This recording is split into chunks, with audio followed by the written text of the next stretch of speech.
Foodie family, what's up? Welcome back to our meal prep journey. Look at all this delicious and colorful food. If you want the deets, stay tuned.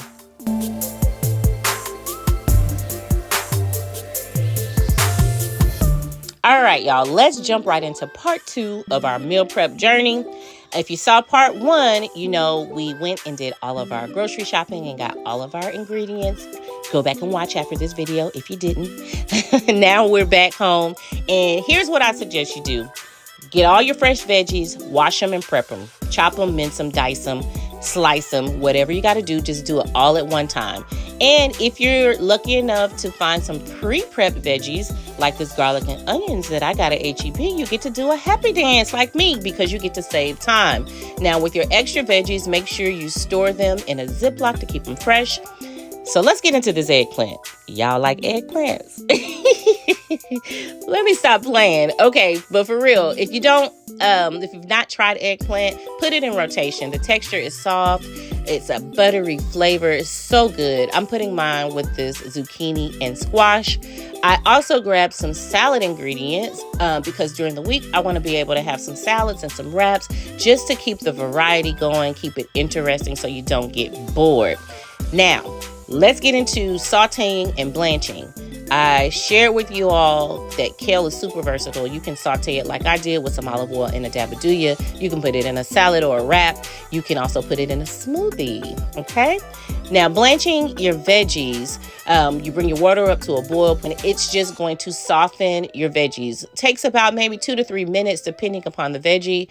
And it's just going to cut the cooking time in half when you get ready to saute or roast. I blanched my broccoli and also the broccolini. And here's a hack, y'all. I did not change the water at all. Okay?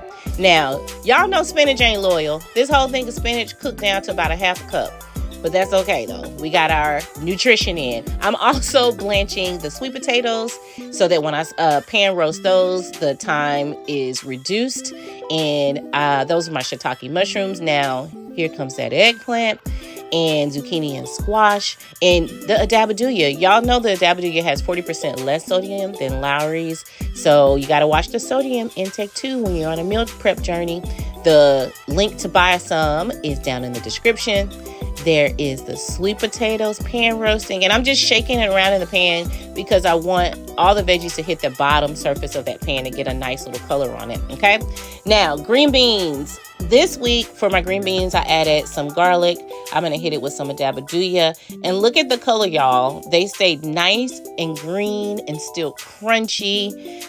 I'm a texture person, and I like to have different flavor profiles and different textures to keep my mouth happy, okay? So broccoli, everything that I am sauteing, it's about a tablespoon and a half of olive oil and a dabaduya. But with the broccoli, here's what I'm going to do. I'm going to hit it with the juice of half of a lemon. Oh, it just brightens the flavor up. If you haven't tried lemon in your broccoli, do it.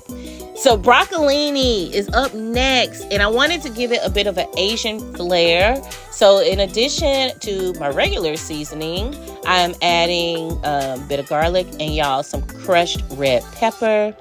And then to bring in that Asian vibe, I'm taking just a little bit, not a lot because I don't want a lot of sugar, a little bit of a teriyaki glaze. And it's still just like my green beans and all my other veggies. Everything is still brightly colored and still crunchy. Look at all of it. There's the protein in the back.